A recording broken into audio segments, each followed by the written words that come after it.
Welcome to the Getting Real with Hilary show, where ordinary heroes tell extraordinary stories during unique and never been heard before conversations with your host, Hilary Arno Burns. Hilary's unique listening and way of asking questions results in conversations that aren't usually talked about, so you can create the life that you really want but are afraid you can't really have. We are demonstrating the greatness in the human spirit and creating a world where we all reclaim our birthright of joy, happiness, purpose, and passion. Now, here's your host, Hilary Arno Burns.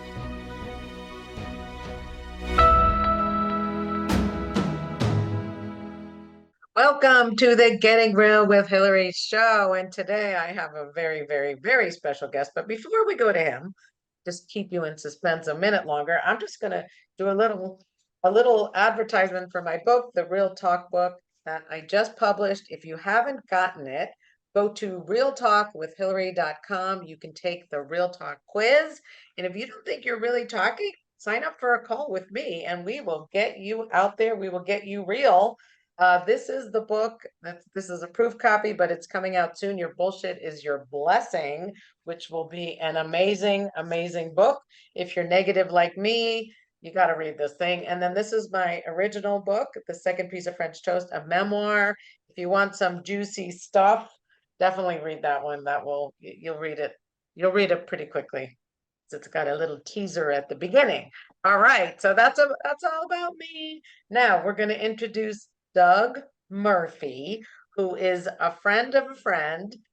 And when I heard Doug's story, let's just say he bounced back from the brink several times. And you will not believe his story, but he is still here. And you know what? If you've ever had trouble, if you've ever had any kind of trouble, listen to this, because Doug has made it back. He's still here. He's amazing, and you got to hear his story. So let me just tell you who he is. He is a public speaker. He is out to make a difference. He's a singer-songwriter, a father, a son, and an entrepreneur, and an inspiration to everyone who knows him. So welcome, Douglas Murphy. Thank you, Hilary. It's great to be here. All righty. So we call it the bullpen earlier, talking about some of the stuff that we're going to talk about today. And I just am in suspense to hear about how he made it out of all these brinks, how he made it off the brinks of these situations. So let's see. I know this is what I know about him. He grew up in Dallas, Texas, and he went to college in Middlebury in Vermont. And then go ahead, Doug.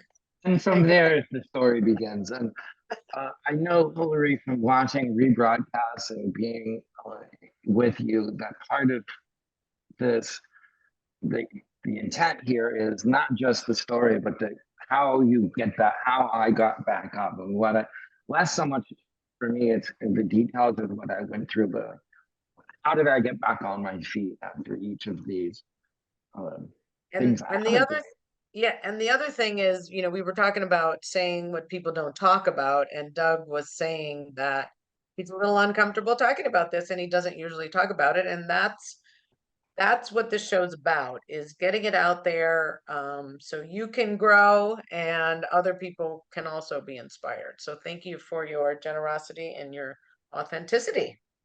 So go ahead. Sorry for the interruption. I just wanted to let people know that you don't always talk about this stuff. Well, I prefer to listen and listen to people and get them. But I'm happy to share it here. And if some of these stories help make a difference with even one listener, that's good enough for me. Thank you. So just to start, I would say the book I would write about my life might be called This Close, as in I've come this close to many things, this close to dying, this close to being a rock star, this close to being a dot-com billionaire. And through that process, I have come to see my stories and my life as a channel for inspiration, to be inspiring and to be inspired, and to make a difference with people. And that almost anything can be come back from. I would take that back. Anything can be come back. Okay, so the start of the story is after college graduation.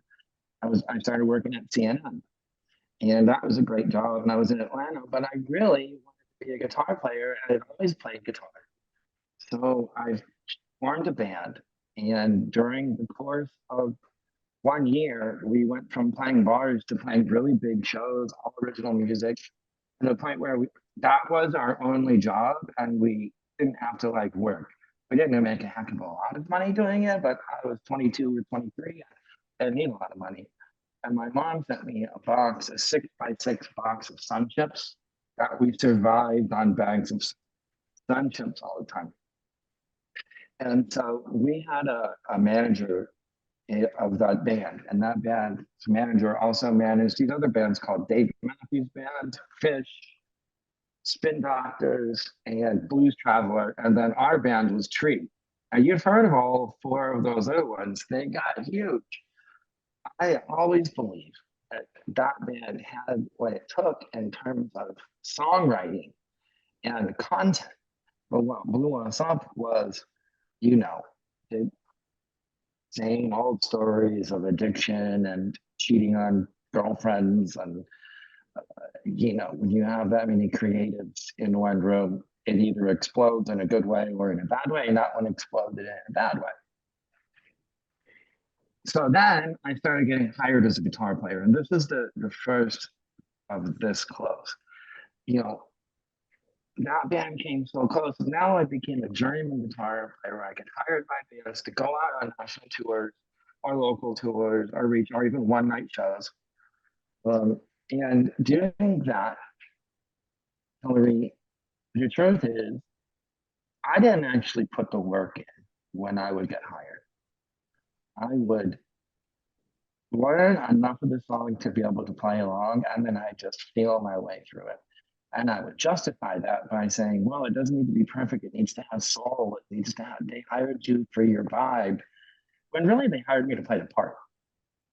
And I can generally play the part. The truth is, I wasn't willing to do the work to learn every single bit of the parts. And that came to bite my butt when we were playing this show. There was like 10,000 people. We were opening for the Jupiter Project. It was a big arena, and we always did the same set every night. And the singer said, let's mix it up. Let's do this next one acoustic, just me and you, Doc. And it was the title song from the record. And I knew my part, but there was parts when I didn't really play because that's the way it was. So since I didn't have it completely memorized, I got lost and was completely over at left field and so he realizes I'm lost. He's looking at me with a death glare. And afterwards, he's like, what happened? And I tried to say something about, and he said, you don't know the song, do you? And I said, sure, I do. I lied. I wasn't straight. And he said, okay, play it for me then, right now. I couldn't play it for him right then. And boom, I was off the tour. And what I got from that is, if you don't do the work, you can't expect to enjoy the results. And I remember there's that John Coltrane quote, and they said, how is it that you are so amazing? And he says, it's easy. First, I learn and master the song. Then I forget all that and wail. Well, I skipped the learning and mastering. I did some learning, never a mastering. And then I would wail, but sometimes that wailing didn't work. So that was a really good learning experience. And I had another offer on the table to join another tour, and this was going to be a year-long national tour, and I would be the rhythm guitar player. And at the same time, my friend had this idea to start a computer camp, like for kids, for 12 to 17, 9 to 17, how that college campuses, like this idea of put kids in college campus in an academic enrichment environment. And we literally said, we've never done anything like this before, and we have no experience whatsoever, but it sounds great. And we both love coding, and we're nerds. So we started that camp. So at that moment, in that fateful choice, I chose to start a company and abandon that tour. And Mm. that And what company, happened to those bands? First they just band and go, they go on. The first band, Tree, we imploded due to all of that stuff, and it's fragmented into 5 different bands. And okay, those so you didn't followed. miss anything there. Okay. Well, And what we then the second? missed was, I'll tell you where we missed it, is we had a Saturday night closing in this place called the Cotton Club. So we were the headliner band. It was sold out. We knew there was A&R guys in the crowd. And we did a great show. And then they wanted an encore. And I could see the A&R guy who was watching very closely what we were going to do. The And Who guy? Which guy? A&R, like album and the scouts for the labels, when Oh, they, okay. that's what they call the A&R. It's like artists and representation. Okay. They're the scouts who say we're going to hire or not hire you, or sign or not sign you as a Right. band. And that was around that time the Black Crowes had come out with their first album, and their first single was a cover. We had a cover of a similar style song that really rocked and was upbeat.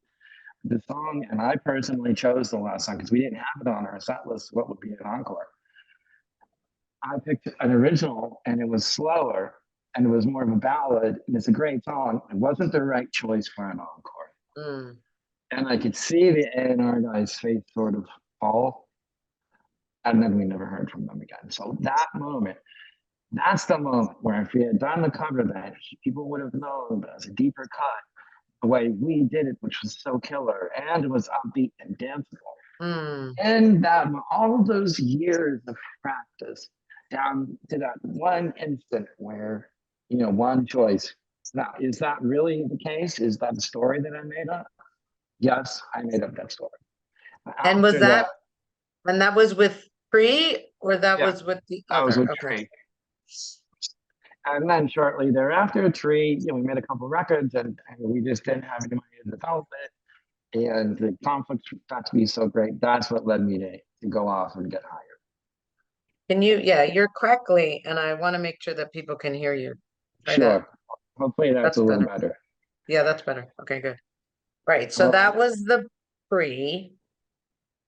And then you never went with the second band. So then you decided to start the computer camp yes, with your very friend. good. Okay. All right. So I had taught at the Princeton Review as an SAT teacher, SAT, GMAT, and GRE. So I had a little experience in the tutoring environment. But we had no business starting this computer camp. And I said, well, if we're going to do it, we should rent space at colleges. And if we're going to rent space at colleges, we should start with the best colleges. So I called Harvard and I said, hi, we have a computer camp and we'd like to rent space. And they said, we don't rent space. Goodbye. So then I called MIT and I said, hey, we have a computer camp and we'd like to rent space. And they said, sure, no problem. And they faxed over a contract. This is back when faxes were used. And then I called Stanford and I said, hey, we're a computer camp and we want to rent space. And the lady literally said, well, who are you guys? And I said, well, we do it at MIT. And she said, oh, great. And she faxed over a contract. So that was the first year. We did 2 weeks and 2 weeks, and we timed the dates to coincide the Grateful Dead summer tour. So the Grateful Dead summer tour would match up to our dates so we could get to go to shows and use this as a way to pay for it.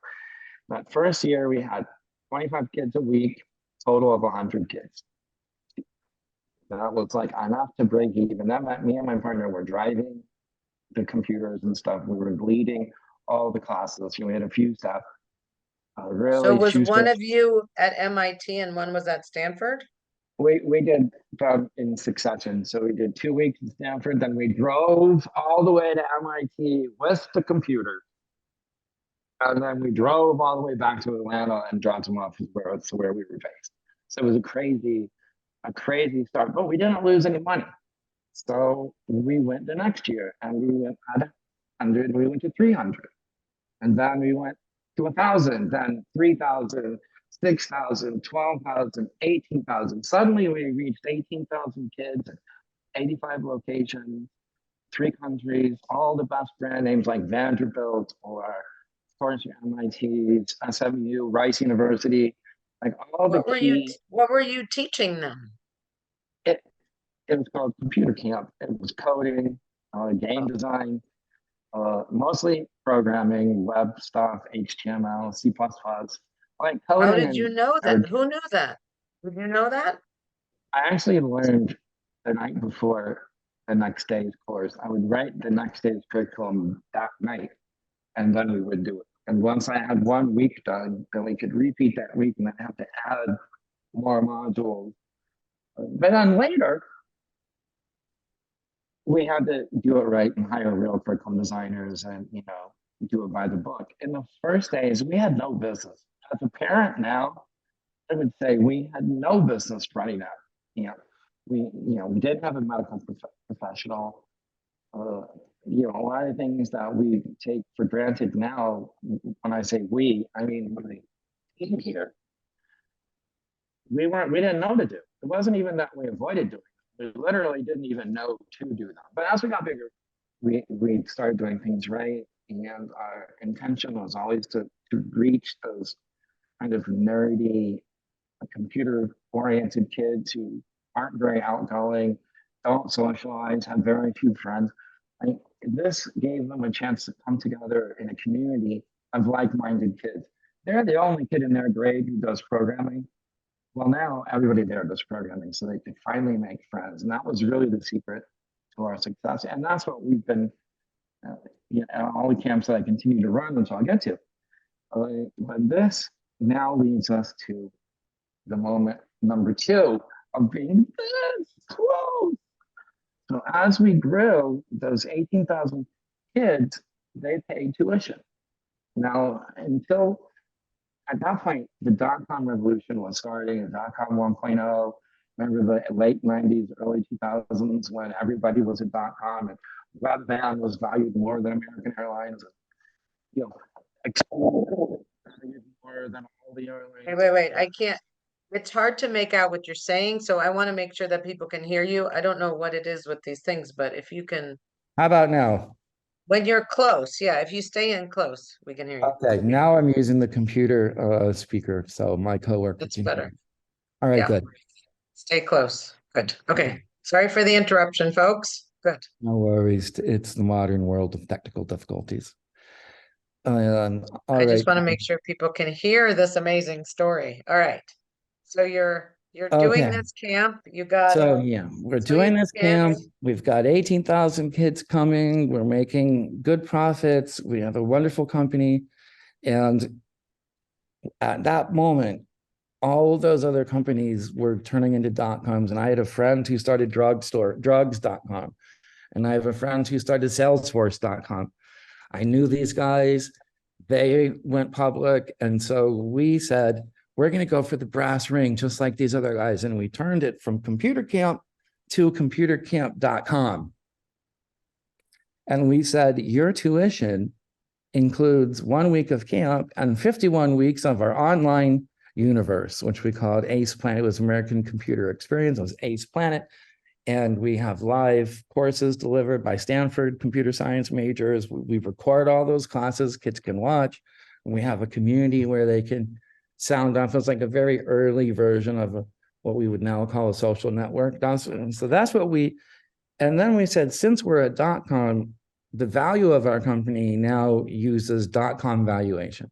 So if we are making $10 million, we're worth 150 million now all of a sudden. We just made up. And we hired bankers and we were starting to raise money and we signed our IPO papers and we were in the channel to go public. And in that moment, when I signed those papers, that made me personally worth like 40 or $50 million right there on this.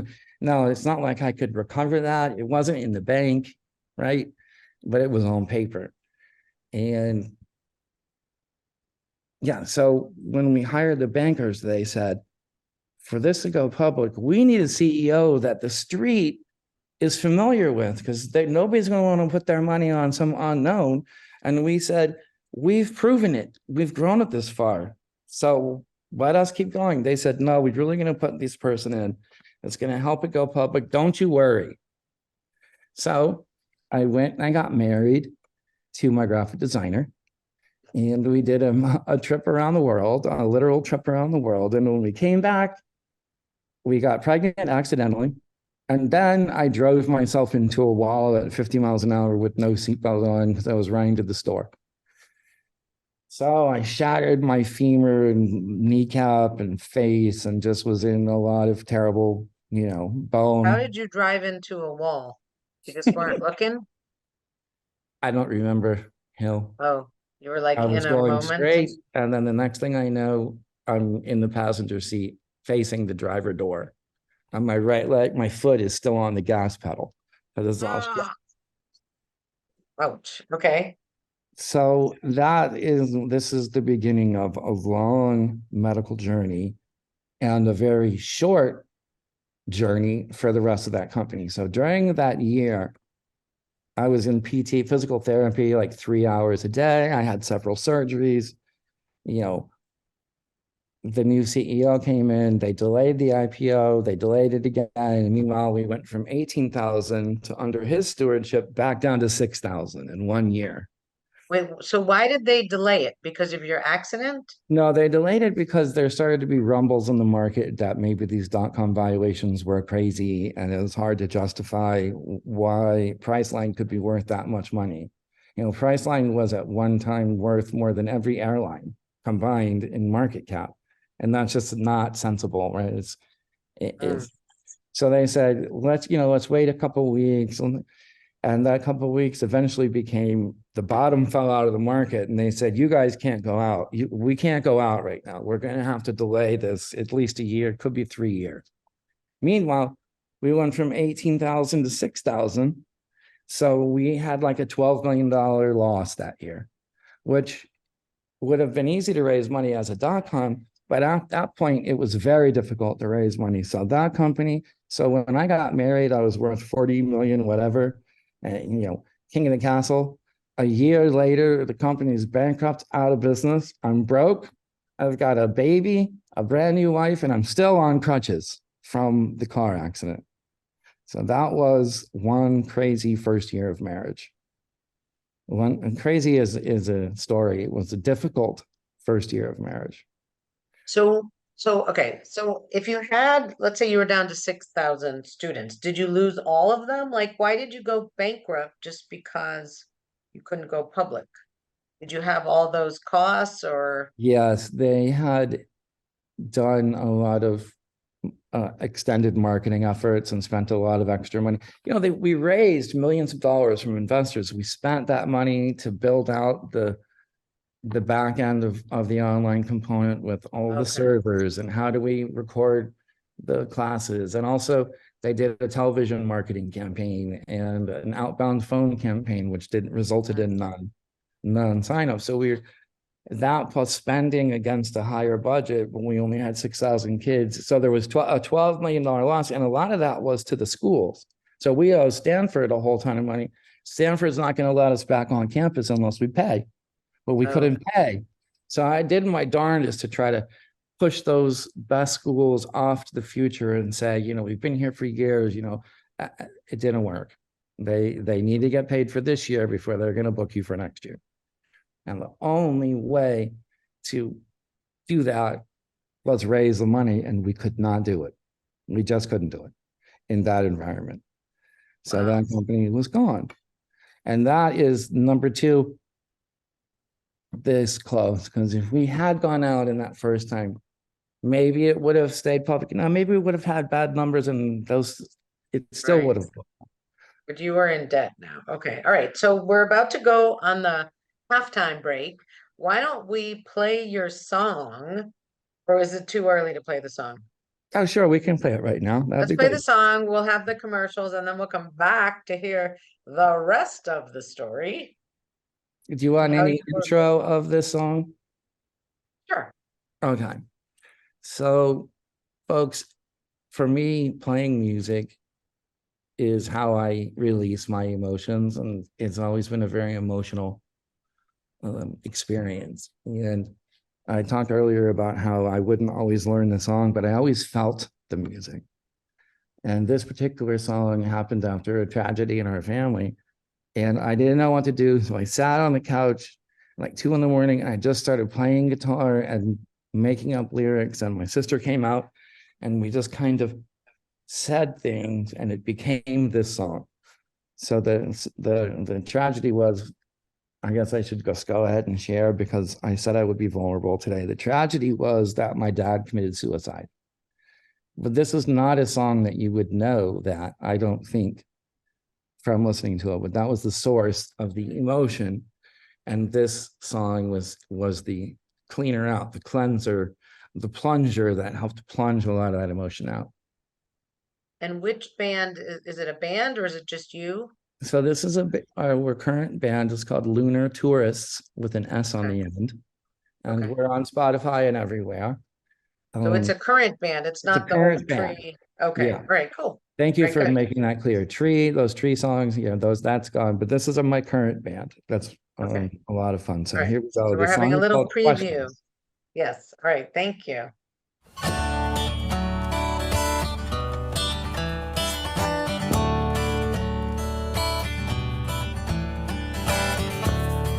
We don't ask any questions anymore.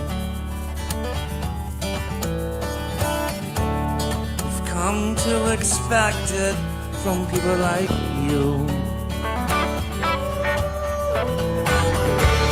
Sometimes at the end of the night, we don't even ask who.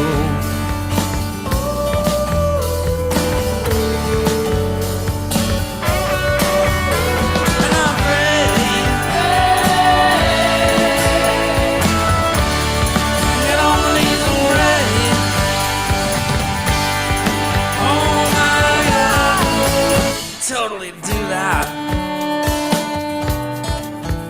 Oh, whatever.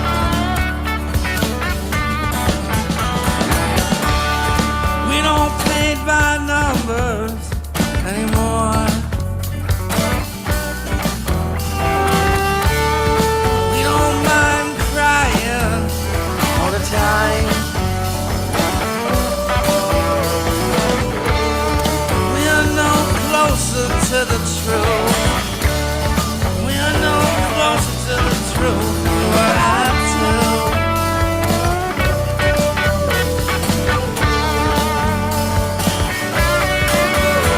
And I'm ready. Get on my knees and pray. Oh my God, you totally do that.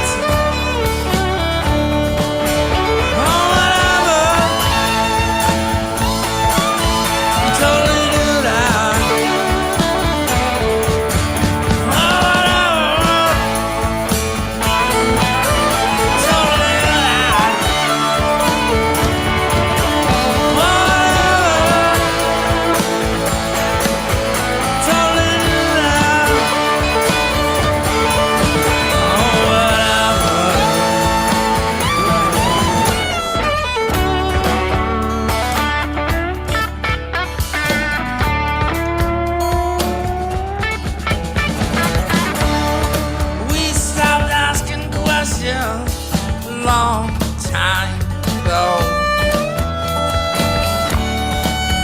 All we really wanna know is, hold on, wait, I better not go there. I better not go there. Better not go there. I better not go there. Better not go there.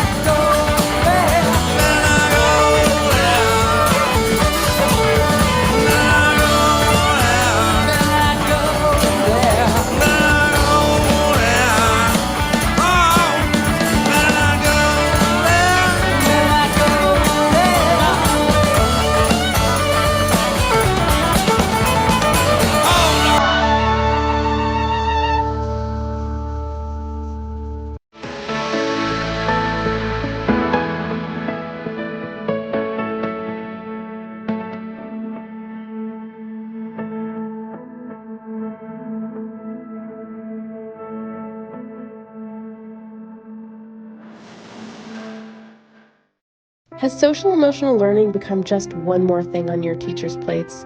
Do teachers and students both find it boring and ineffective? Then bring Kikori to your school. Kikori transforms classrooms through experiential SEL activities that help students play, reflect, connect, and grow. Even better, students say it's more fun than recess. Schedule a no-obligation conversation at kikoriapp.com/bringkikori. KIKORI.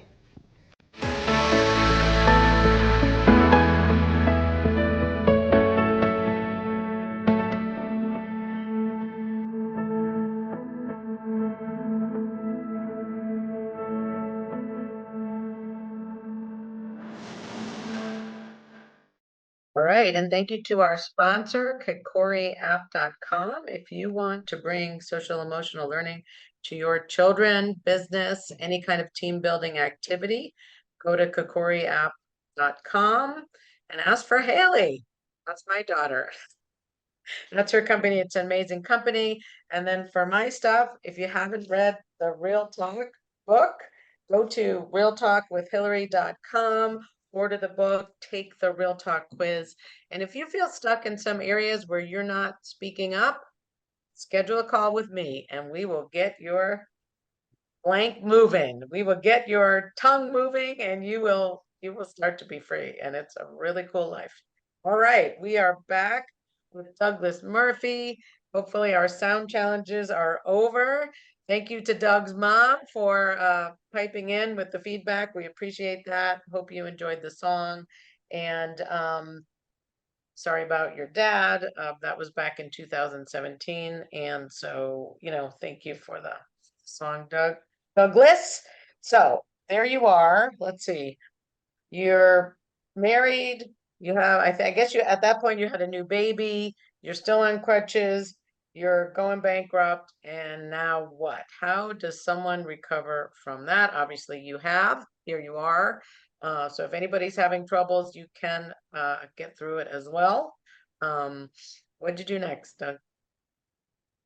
Hill, I fell in love with camp and the transformation that kids undergo during even 1 week is remarkable. Like the opportunity to make a difference with those kids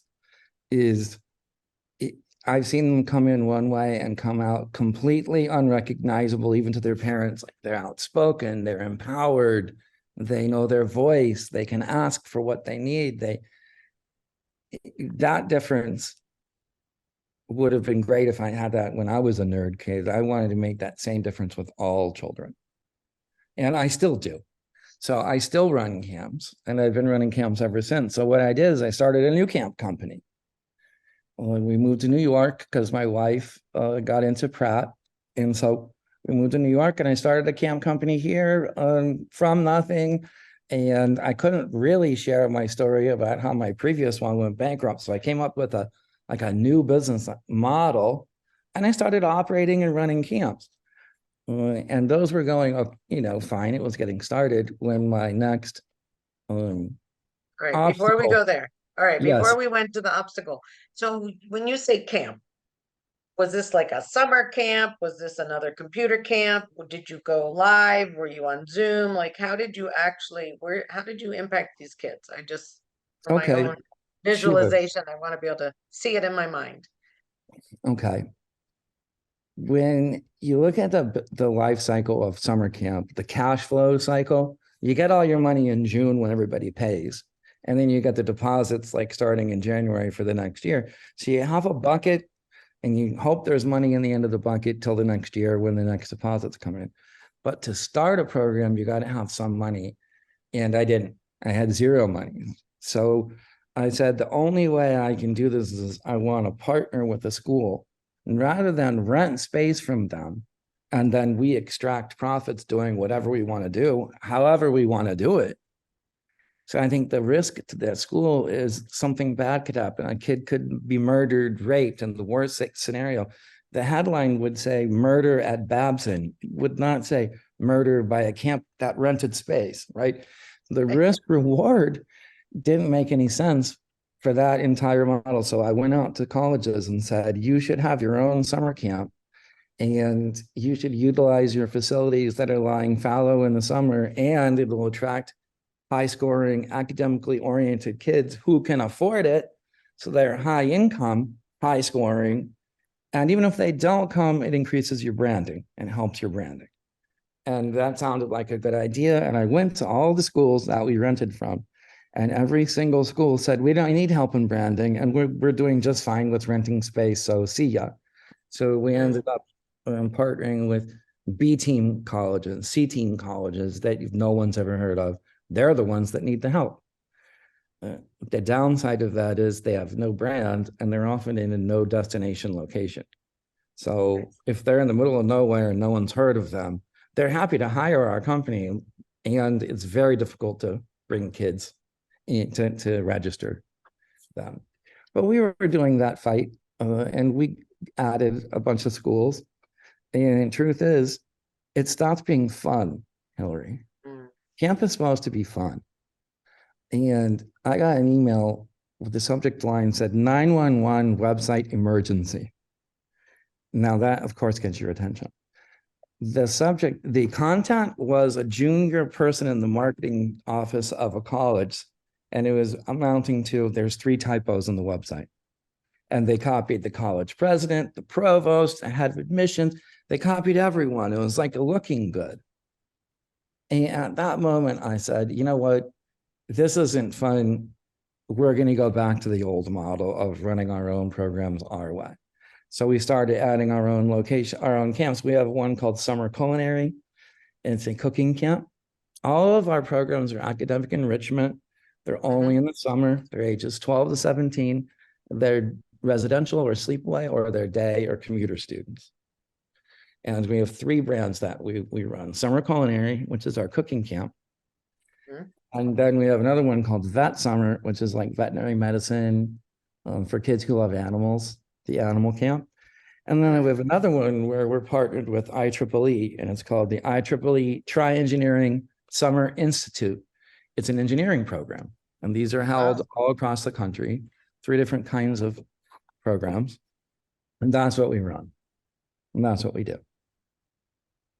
And so, yes, the opportunity to make a difference with those kids remains, and it happens every summer. I mean, a couple of summers ago, there was a moment when a student came to the staff and he said, just so you guys know, I'm actually gay, and I'm going to come out to all of the kids here tonight. And when my parents come, I'm coming out everywhere. And I'm starting tonight. And it brought tears to my eyes that we could create an environment where he would feel comfortable enough to actually share that. I mean, wow.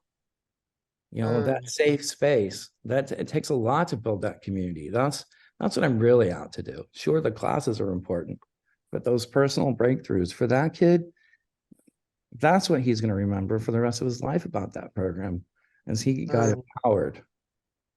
Wow. Okay. So when was that you were on the next brink? When So the when had next break happens when my younger daughter is in kindergarten. It's the end of the year. It's the kindergarten wrap-up picnic, you know, like the end of class. Yeah. At And where Prospect were you Park. living then? Where were This you is in living? Brooklyn at Brooklyn, Prospect okay. Park. Okay. And And what year? What year was this? How old is she this now? is going to be, I'm going to say 2006 or something, roughly. Okay. So I cleaned up the trash after the party, our own trash, not like stuff from under the bushes, not dirty needles, you know, just our stuff. And I spun the trash bag to tie it off, and it brushed my ankle, and there was a little trash juice, and it turns out it contained that very rare bacteria that causes what's called necrotizing fasciitis, the flesh-eating bacteria. Okay. So I got that then. That was Saturday night. I can tell this part quickly. By Monday morning, it was a small bruise, and it was getting bigger, but it hurt so much. I went to the ER. I collapsed in the hallway, and I woke up in the ICU some days later. I think I was in the intensive care unit for 10 days. I hit 107.7 fever. They were draining all the blood out of my arms. They had a main line going in my neck with cold plasma to keep my brain cool. I started to have organ failure, sepsis. They told my wife, if you need to have him sign any papers, do it now because we don't think we can save this guy. They scheduled me for amputation. What? And then they said, well, What let's was- see how it goes tonight. And the fever broke and I got through it. I made it. I survived. So I Wow. finally got discharged. And then get this, Hilary. I get home. It's the first time I've got all those sticky marks from the sensors. I take a long shower, the first shower in weeks, all that sweat from being 107-degree fever. I get out of the shower, I have the slightest slip, and boom, I break the femoral neck on my right leg where it had the surgeries for the accident.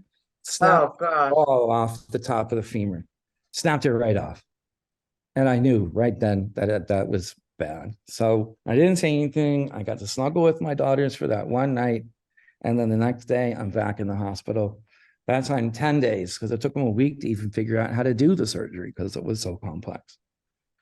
Then I had a whole ton of further surgeries, a total of 24 surgeries, which is a lot. Bone grafting was part of it, eventually total hip replacement. And during that entire time, oxy thrown at me by the doctors. So I barely survived the flesh-eating bacteria, and I barely survived the pain medicine they gave me after, because I got hooked on that oxy. Oh, my God. And then it got to the point when that became the most important thing. How many pills are left in the bottle? Where am I going to get more? How can I sweet talk the doctor? And so when I could no longer tolerate that, I said, enough is enough. And I got clean. And How? I tapered, and it was brutal. Brutal. Wow. Wow. And so that was another example of this close. I mean, laying there in the ICU, 107.7, I'm having fever visions, hallucinations, and they were nightmares. I had one good one where I was flying a dragon over Japan. And my mom tells me that I called her from my hospital room bed, said, come and bring the suit because we got to go to Brad and Angie's wedding, because I somehow thought I was invited to Brad and Angie's wedding. Oh, my God. So there's a lot of fun stuff there. Till what I really got out of that whole experience is that every day is priceless, and we don't get a lot of chances. And so I invented something for myself that I even say to this day, and I say every day, and that is, if I could put one thing in with the listener, it would be that today, right now, is a top 10 day in your whole life. One of your top 10 days is right now. For me, it would be the days my kids got married, my kids were born, the day I got married, the day I got divorced. No, I'm joking. That's not one. Right. So those are going to be up at the top. But today can slide in at number 6. You know, I'm on a radio show. It's great. I woke up, I'm alive. It's a top 10 day. And that has been really important for me in seeing, a path. Because when there were those dark days, I couldn't see a path. And I wanted to give up. But I couldn't give up. I wouldn't give up. And so I said, okay, well, then today's a top 10 day. Standing in this a top 10 day is a lot different than, the darkness and cynicism and resignation that existed before. And what do you think brought you out of the dark and into the light? Love. Love of my daughters, my sisters, my nieces and nephews, my mom, the world, nature, just love. And I wasn't willing to leave them incomplete. I didn't want that to be the story.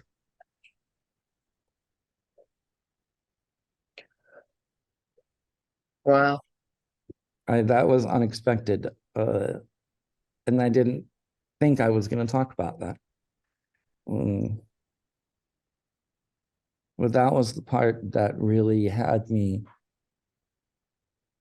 look at what's important in my life. The most important thing is counting pills in a pill bottle. That certainly is no life, especially when you've got two beautiful daughters who need you.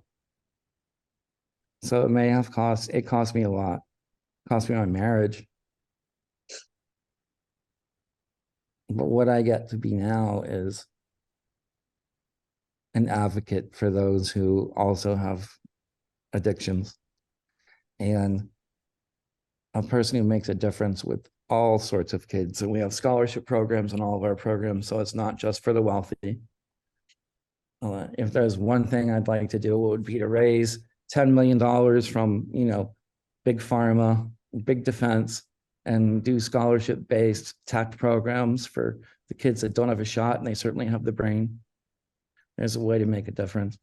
I can make a difference with everyone I interact with, especially when I'm coming from today's a top 10 day. That has made a huge difference for me. Where did you get that from? Top 10 day. You know what? It just popped into my head. Like, wow, this is a top 10 day. Kind of just popped in. And then I'm like, I really reflected on that, and I was being with that thought, and I thought, why can't every day be a top 10 day, not just today? And that was the source. And when I share that with people, it lands. And my ex, and we are very close, and our family is very close. Sometimes she'll call me and say, hey, guess what? I'm having a top 10 day. I mean, that's wonderful. But it was always the getting up. This show isn't about the getting knocked down. This show's about the getting up after. And each time what got me up was love. At the end of the day, love for someone or for something, or even love the opportunity, the chance to keep going. Like, I've been given time. I've been given a chance to go through all those things and make it. We make stuff mean things. I make it mean that there's something I'm supposed to do. Or there's a difference that I'm out to make. And so I'm out to do that. Like, getting up was each time it was taking the focus off of me and putting it out there. Like, it's not, I know there's people with worse stories. My story is worse than a lot of people's that are listening. And there's people, I have a friend who's had over 100 surgeries. He only has like 6 inches of intestine left.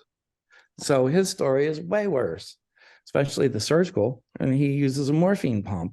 He's like literally on a pump 24/7. So, I don't think that my story is the worst or the best, but what I can say is when I put my attention out there from love, that was what the difference was. Wow. Oh, look at this. So that was unexpected for you, I think, Hilary. I can see. Yeah, everything shifted when you said love, right? The whole Yeah. energy shifted. Yeah. Wow. Well, thank you, Doug. Almost done. I hope people could hear the beginning. I'm assuming that your camps are doing well, and you're doing well. And how would people find you if they want to know more about your camp, hire you to speak? How would they reach you? Oh, that's a great question. The camps are called Vet Summer, like VET, vetsummer.com. You'd search it, summerculinary.com. and try engineering. You search those three, you'll find it. To connect with me, I would suggest LinkedIn. I'm Douglas P. Murphy. And just message me on LinkedIn to book or to make any connection. And my band is Lunar Tourists. We're on Spotify, and there's also Douglas P. Murphy records that I have too, that are all there on YouTube, etc. So that's how you get in contact with me. If anyone out there is struggling with addiction or is stuck, like Hilary said, then call Hilary and get coaching from her, or reach out to me, and I will support you too. To any person, I'd love making a difference with them. Wow. Well, thank you, Douglas P. Murphy. Thank you for heartfelt sharing. I know you didn't plan on saying all that, but hopefully, like I say, if we're saying it, someone needs to hear it. So whoever you are, reach out and we're happy to help you. If you haven't gone to my site, you can go to realtalkwithhillary.com and reach me that way. And just thank you. Anything in closing? I think we're done, but anything else? The only thing I want to say is I want to acknowledge you, Hilary, for taking a shot and putting me on, and mostly the difference that this show is out there making. We have no idea who it's reaching or what message gets to who. It's clear it's reaching people and messages are being received. So thank you on behalf of the universe for writing the books and having the show and being a coach and doing all those things for the same reason, to make a difference. So thank you. You're welcome. And thank you. You're welcome.